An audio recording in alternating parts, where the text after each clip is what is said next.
des vies et des hommes. Isabelle Rupin.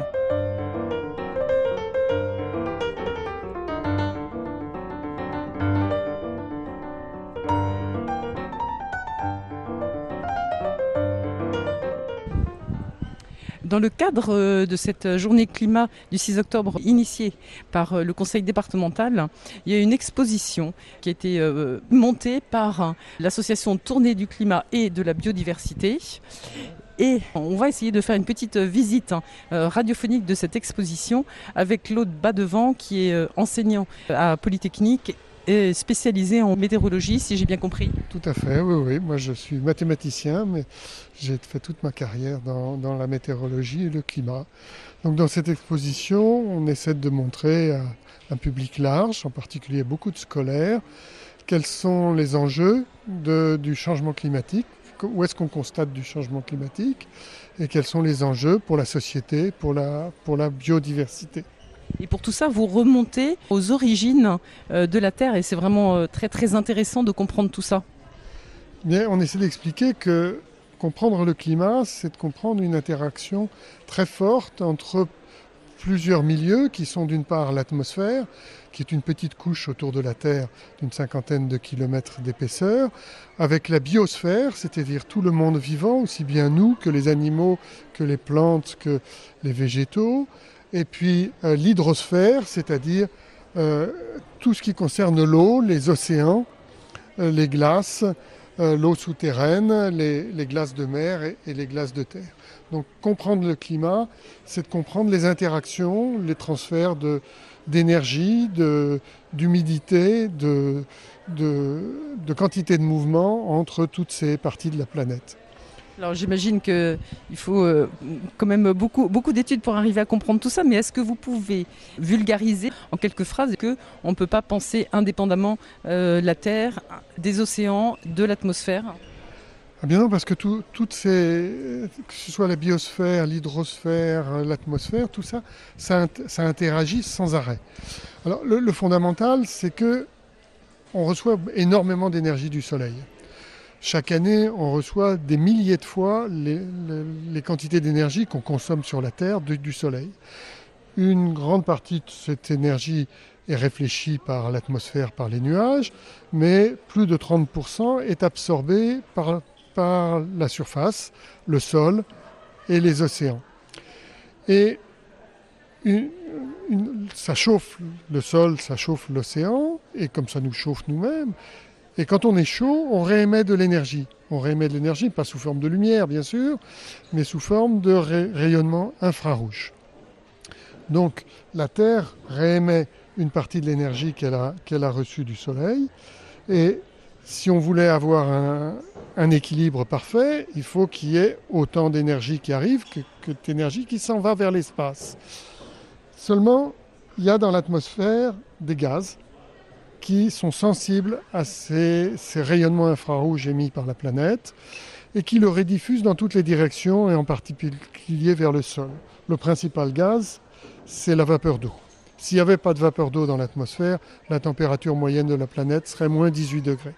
Donc grâce à la vapeur d'eau, on peut vivre sur Terre. Mais il y en a d'autres qui sont naturellement là, le gaz carbonique, le méthane et aussi d'autres gaz. Et ces gaz participent à ce qu'on appelle l'effet de serre, c'est-à-dire ce renvoi de l'énergie vers le sol. Mais malheureusement, depuis la fin du 19e siècle, on accumule de ces gaz à effet de serre dans l'atmosphère. On en accumule tous les ans, pas beaucoup plus, disons l'ordre du 1% en plus. Mais quand c'est 1% de plus tous les ans, eh bien, au bout d'un siècle, ça fait beaucoup. Ça fait beaucoup et c'est ça qui explique que l'équilibre que la vapeur d'eau avait créé avec l'énergie du Soleil, cet équilibre il a été modifié vers une température moyenne plus élevée. Parce que donc ces gaz à effet de serre piègent en fait le rayonnement, c'est ça ? Ils piègent le rayonnement infrarouge. De la même façon que quand vous avez dans la serre du jardinier, le Soleil il traverse la vitre qui est au-dessus de la serre du jardinier, sans la chauffer particulièrement, il vient chauffer le sol renvoie de la chaleur et la vitre, elle capte cette chaleur. Et donc dans la serre du jardinier, la température moyenne est plus élevée qu'à l'extérieur. Et bien là, c'est exactement la même chose. Les gaz, l'eau, le gaz carbonique, le méthane, piègent une partie du rayonnement infrarouge qui devait partir vers l'espace. Et ça, on est capable avec des études de voir effectivement cette augmentation des gaz à effet de serre. Il y a deux choses. On est capable de le mesurer. On a des enregistrements qui mettent clairement l'augmentation considérable des gaz à effet de serre dans l'atmosphère. Et on a des enregistrements qui nous montrent aussi que la température a cru de plus de 1 degré depuis le 19e siècle. Et c'est une croissance qui est considérable. Parce que il y a eu des époques de glaciation. Tout le monde sait que le climat a varié, il y a des époques de glaciation. Pardon, c'est un des arguments des climato-sceptiques. Oui, mais les périodes de glaciation, c'était une variation de la température moyenne sur la planète de 4 à 5 degrés. Donc c'est pas grand-chose, mais qui se produisait sur des dizaines de milliers d'années. Alors que là, on s'aperçoit d'une augmentation de la température sur une centaine, 150 ans. Ce qui est un temps beaucoup plus rapide. Alors pour étudier ça, les scientifiques sont capables de construire ce qu'on appelle des modèles de climat, c'est-à-dire des programmes informatiques considérables qui tiennent compte de la chimie, de la biologie, de la physique, de la mécanique des fluides, qui tiennent compte de l'atmosphère, de l'océan, de la surface de la planète sur plusieurs mètres, et qui sont capables d'essayer de reproduire les climats passés et aussi d'essayer de prévoir les climats futurs. Il y a une vingtaine de centres dans le monde qui sont capables de le faire, 2 en France, un à Météo France et un à Paris à l'Institut Pierre-Simon Laplace. Et toutes les études faites par ces 20 ou 25 différents modèles montrent clairement que c'est l'activité de l'homme qui est responsable d'une augmentation moyenne de la température. Et tous ces modèles montrent aussi que si on ne fait rien, si on continue comme avant à extraire des énergies fossiles et augmenter les quantités de gaz à effet de serre dans l'atmosphère, eh bien la température ne pourra qu'augmenter et devrait en moyenne à la fin du siècle être de 4 à 5 degrés supérieure à la température actuelle. Et 4 à 5 degrés, ça veut dire que dans certains endroits, il y aura 10 degrés de plus. C'est une moyenne, les 4 à 5 degrés. C'est une moyenne. Ça sera particulièrement chaud dans l'hémisphère nord et dans la Sibérie. Donc avec des effets qui sont considérables sur la végétation, sur la biodiversité, sur la capacité de vivre dans certains endroits. Il faut voir que cette énergie accumulée depuis le 19e siècle, elle est dans l'océan. 90% de cette énergie, elle est dans l'océan. C'est-à-dire, pardon, comment est-ce que vous pouvez nous expliquer mieux ça ? Parce que l'énergie accumulée, elle a servi à chauffer l'océan. L'augmentation de température de l'océan n'est pas considérable, de 1 degré à 1,5 degré, mais c'est une énergie accumulée dans les couches profondes de l'océan, et c'est ça qui crée des perturbations, une évaporation plus forte, donc des tempêtes plus fortes, des précipitations plus fortes, et aussi une dilatation de l'océan. Donc le niveau de l'océan monte et ça va submerger beaucoup d'endroits autour du monde, un certain nombre d'îles et beaucoup de cités qui sont au bord de l'océan. Donc c'est un peu une bombe à retardement dont les effets commencent déjà à se faire sentir. C'est une bombe à retardement, vous avez parfaitement raison. C'est une énergie accumulée et qui ne se dissipera pas avant plusieurs décennies. Donc même si on arrêtait complètement d'utiliser d'émettre des gaz à effet de serre actuellement, la température continuerait à augmenter pendant encore plusieurs années. Alors peut-être qu'on va brûler les étapes de cette exposition qui est très intéressante. Mais par exemple, vous avez une carte avec l'effacement de certaines zones terrestres au profit des océans. Est-ce que peut-être on peut aller la voir ? Voilà, ici, là, vous avez une carte qui montre la pénétration de l'eau de mer dans les nappes souterraines.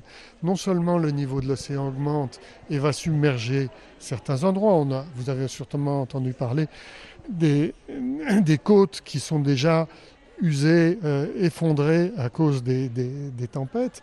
Mais en plus de cette élévation du niveau sur les côtes, les eaux salées vont petit à petit envahir des zones au bord de la mer et compliquer la végétation et les animaux qui vivent dans ces endroits-là. Ça veut dire que pour l'instant, là où il y a de l'eau, qui est de l'eau potable, de l'eau de source et tout ça, finalement, ça va devenir de l'eau de mer. Donc effectivement, ça va devenir de l'eau salée, oui. Donc les moutons de présalé, par exemple, ça va se répandre. Exactement. Alors, on me dit parce qu'il faut bien sourire un petit peu, mais en fait, ça prête pas du tout à sourire, parce que ça veut dire toutes nos sources vont devenir, et notamment je vois en Bretagne. En Bretagne, en Cotentin, il va y avoir des endroits où les nappes phréatiques risquent d'être polluées par le sel. Voilà, alors ça a des impacts sur la végétation. Ici, on a des images qui montrent clairement que si on est dans un scénario à haut risque, c'est-à-dire où on continue à émettre des gaz à effet de serre, eh bien, les végétations vont considérablement changer. Les essences méditerranéennes vont petit à petit remonter vers le nord. Alors on peut se dire que c'est pas très très grave qu'on change, qu'on ait moins de chênes et qu'on ait plus des essences méditerranéennes, mais il y a des réelles conséquences après en chêne. Hein. C'est toujours ça en fait à chaque fois. Hein. On a maintenant deux objectifs. Un objectif d'atténuation. Qu'est-ce qu'on peut faire pour émettre moins de gaz à effet de serre? Et là, il y a plein de pistes, mais il n'y en a pas une piste unique. Et un objectif d'adaptation. Atténuation, adaptation. De toute façon, la température va augmenter. De toute façon, il va y avoir des effets dus au fait que l'océan sera plus chaud. Comment est-ce qu'on se prépare à subir ça? Il y a des îles qui vont disparaître. Il y a beaucoup de population mondiale qui est au bord de l'océan. Donc il y a des villes qui risquent d'être submergées ou partiellement submergées. Il faut se préparer à vivre ça. Il faut se préparer à vivre avec une température plus élevée. Des canicules, comment est-ce qu'on adapte la ville, comment est-ce qu'on adapte notre urbanisme pour supporter ces modifications du climat qui peuvent être très importantes si la communauté internationale, mais aussi les individus, ne se préparent pas à atténuer le changement climatique. Oui, parce que ça aura un impact aussi, vous qui êtes spécialiste en météorologie, sur effectivement tout ce qu'on appelle les catastrophes climatiques, les chocs, peut-être entre le chaud, le froid, qui seront intensifiés. Tout à fait, comme je disais tout à l'heure, l'énergie qui est dans l'océan, elle va se transformer en des précipitations, en des sécheresses aussi, des phénomènes climatiques qu'on commence à voir d'ailleurs. Vous avez entendu parler des tempêtes, des ouragans qui balayent la côte sud des États-Unis actuellement. Ce genre de phénomène, il y a beaucoup de chances qu'il se multiplie dans l'avenir. Là, pour l'instant, il y a déjà beaucoup plus d'ouragans, de typhons, de catastrophes comme ça que par le passé. Ça, on est capable, vous êtes capable, avec les études de climat ancien, vous êtes capable de le préciser, ça. Je ne dirais pas qu'il y en a beaucoup plus, mais ils sont plus intenses. Ils sont plus forts. On sait que la Méditerranée, par exemple, cet été était très chaude. C'est ça qui a créé des précipitations très violentes sur les Cévennes, sur les basses Alpes, avec des quantités d'eau évaporée, transportées par les vents, et qui viennent se fracasser sur les versants des montagnes. Donc atténuation et adaptation. C'est les deux mots. Alors le problème, c'est de savoir qui sont les coupables. Et ça... Dans l'idée de désigner et de dire honte, c'est juste pour permettre d'atténuer. Et de savoir ce qu'il faut faire, oui. Parce qu'il faut à la fois agir au niveau international, national, local et individuel. Sur carte, on voit que la Chine est le premier émetteur de gaz carbonique. Chaque année, la Chine émet 12 000 mégatonnes de CO2 chaque année. Alors que les États-Unis n'en font que la moitié, que 6 000 mégatonnes. Mais si je ramène ça à la population, un Chinois va émettre en moyenne 8 tonnes de CO2, alors qu'un Américain en émettra près de 15 tonnes. Donc, un niveau de vie, une façon de vivre complètement différente. Donc la responsabilité est partagée. Il ne faut pas regarder uniquement celui qui en émet le plus. Il faut aussi savoir par habitant combien on en émet. Et la chose est encore plus compliquée quand on tient compte de ce que nous importons de Chine ou d'Inde. Oui, c'est ça, parce que finalement, on a une grande responsabilité dans ce que produit la Chine, puisque nous, on l'achète, ce qu'elle produit. Exactement. Donc, si on regarde le bilan carbone d'un petit Français, en tenant compte de ce qu'on importe d'Extrême-Orient ou même d'Amérique du Sud, le bilan carbone, il monte à près de 9 tonnes de CO2, l'équivalent d'un Chinois. Un Français et un Chinois, ils ont à peu près le même poids. Ça fait réfléchir, effectivement, puisqu'on a vite fait d'accuser les industries, notamment de Chine. Et puis d'un pays à l'autre, la solution n'est pas la même. En France, le premier secteur émetteur, c'est la circulation des voitures, des camions. Si vous regardez le Brésil, le premier émetteur, et de loin, c'est l'agriculture. C'est la déforestation, l'agriculture. Mais c'est aussi les champs de soja gigantesques pour nourrir nos cochons. Donc, la chose est compliquée. Si on regarde l'image historique, au début, c'était l'Angleterre qui a commencé par faire du charbon. Ensuite, l'Europe s'y est mise. Ensuite, les États-Unis, l'Amérique a émis des gaz à effet de serre à partir du début du XXe siècle. Et puis, pendant le XXe siècle, toute l'Asie s'y est mise aussi. Donc, c'est l'hémisphère nord qui est responsable de l'accumulation du CO2 dans l'atmosphère. Le CO2, il dure très très longtemps, il peut durer des siècles. Il y en a une partie qui est absorbée par la végétation, une partie qui est absorbée par l'océan, mais 30% du CO2 qu'on émet cette année, il va rester longtemps. Mais si on regarde l'Afrique, elle émet pratiquement pas de CO2, très peu. Pourtant, ils ont une population considérable, qui à la fin du siècle sera équivalente à la population actuelle de la Chine. Et l'Afrique a beaucoup de ressources, de pétrole, de gaz, de charbon. Est-ce qu'on a le droit de lui interdire de se développer alors que nous sommes responsables de l'accumulation de CO2 dans l'atmosphère? Donc tout ça, ça donne des négociations internationales super compliquées. Super compliquées parce qu'il n'y a pas une solution. Il y a des tas de domaines où il faut agir. Et effectivement, quand vous disiez Claude Badevant, c'est le coupable, en fait, il n'y a pas un coupable. Nous sommes tous coupables, et à titre individuel aussi. Quand on regarde ce qu'on mange, il y a des aliments comme les huiles, les légumineuses, qui ne sont pas productrices de CO2 ou très peu.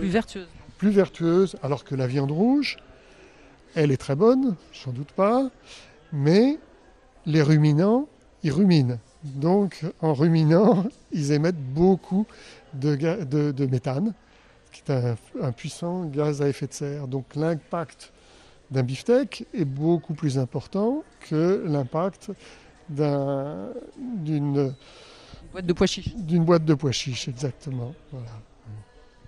Donc tout ça pour dire qu'il ne faut pas désespérer, il faut rester optimiste, mais il faut agir à la fois au niveau individuel, personnel, au niveau collectif de la municipalité, de la région, du département, de la nation, et au niveau international, mais il ne faut pas laisser uniquement les autres agir. Il faut que tout le monde agisse. Et justement, Claude Badevant, quand vous expliquez, et c'est dommage que les auditeurs ne voient pas parce que c'est très, très parlant, ce panneau qui a été réalisé sur les émissions et puis d'où viennent ces émissions de gaz à effet de serre, on peut avoir l'impression, être dépassé et se dire de toute façon, moi, à mon niveau, comment est-ce que je peux empêcher la Chine de produire autant, et même si c'est pour nous, comment je peux empêcher les États-Unis ou comment je peux aider les États-Unis à être plus vertueux dans leur production? On a vite l'impression d'être dépassé et que finalement on peut devenir un peu fataliste et résigné face à ces changements climatiques. C'est le danger de devenir résigné. Mais on peut toujours agir dans des associations, dans les élections. C'est nos hommes politiques aussi qui peuvent agir. Il faut les inciter à agir. Parce que c'est pas toujours commode de faire des efforts pour émettre moins. C'est pas toujours commode de décider de plus acheter De Nutella avec de l'autre bout du monde, hein. Mais il faut être convaincu qu'on a une responsabilité. Et à titre individuel, peut-être que c'est une démarche microscopique, mais à ajouter des quantités de démarches microscopiques, ça peut avoir un effet. C'est la fameuse goutte d'eau du colibri de Pierre Rabhi. Hein. Voilà, où je vous rappelle l'histoire de la mer d'Aral. Hein. On a... La mer d'Aral, si vous allez la voir, il n'y a plus d'eau dedans. Hein. Il n'y a plus d'eau dedans parce que du temps de l'URSS, on a détourné cette eau pour arroser des champs de coton. Donc quand on s'est habillé en coton en Europe, on a participé au dessèchement de la mer d'Aral. C'est une catastrophe écologique pour laquelle on n'arrivera pas à revenir dessus, mais on a une part de responsabilité. Elle est minime peut-être, mais elle existe. C'est tout le problème du commerce international. Comment est-ce qu'on régule le commerce international ? Et finalement, là, aujourd'hui, une fois qu'on prend conscience de tout ça, on peut favoriser le recyclage des vêtements, les vêtements faits à base de vêtements recyclés, les baskets aussi, ça se fait de plus en plus. Hein. Il y a des initiatives dans les industries vertes. Oui, mais là, il y a plein de panneaux sur donc, les deux objectifs, atténuation et adaptation. Dans l'atténuation, il y a plein de choses, et dans l'adaptation, qui peuvent se faire au niveau local. Par exemple, la végétalisation des villes, pour éviter, ça joue à la fois sur l'atténuation et sur l'adaptation. Adaptation parce que végétaliser, ça fera moins d'îlots de chaleur, et atténuation parce que plus on multiplie des espaces verts, plus on a des espaces qui captent le carbone. Il y a aussi un autre domaine où on peut agir, c'est sur l'urbanisme et la construction. Savez-vous que pour produire 1 tonne de ciment, il faut émettre 1 tonne de CO2 ? On prend du carbonate de calcium, du CaCO3, on le brûle, ça consomme de l'énergie déjà, et pour obtenir de la chaux, et pour 1 tonne de ciment, il faudra émettre 1 tonne de CO2. Donc moins on fait de ciment, moins on fait de béton, moins on émet de CO2. Les gaz à effet de serre, c'est pas uniquement le pétrole, le charbon et le gaz. C'est aussi fabriquer la sidérurgie. La sidérurgie, elle émet aussi beaucoup de CO2. Il y a plein de process industriels qui émettent du CO2 et il faut réfléchir à essayer d'atténuer ces émissions. Et c'est possible, puisqu'on va juste terminer là-dessus parce qu'il nous reste 30 secondes. Claude Badevant, la France a réussi à réduire. La France a réussi à réduire son impact CO2. Elle a encore des objectifs plus ambitieux, mais ça demande une participation de tous, aussi bien des collectivités locales, des individus et du gouvernement. Mais il ne faut pas croire que le gouvernement va tout faire tout seul. Ouais, mais en tout cas, ça veut dire que c'est possible. On ne va pas du tout encore assez vite et il faut qu'on renforce nos efforts. Mais c'est quand même un signe assez positif et plutôt encourageant de se dire on a réussi à grignoter un petit peu, à inverser la tendance. Et ça, c'est assez universel, je crois. Mais je crois que c'est très encourageant et il faut pousser, il faut encourager encore tous nos concitoyens à agir dans ce sens. Merci beaucoup Claude Badevant en tout cas de cette visite radiophonique, de cette exposition très très intéressante qui a été organisée par donc l'association Tournée du climat et de la biodiversité. Donc c'est une association qui était issue de Météo et Climat. Il y a plein de gens issus de Météo France qui ont participé à ça, mais beaucoup de scientifiques dans tous les domaines. Scientifiques dont vous êtes. Et puis on peut retrouver sans doute sur Internet des éléments complémentaires.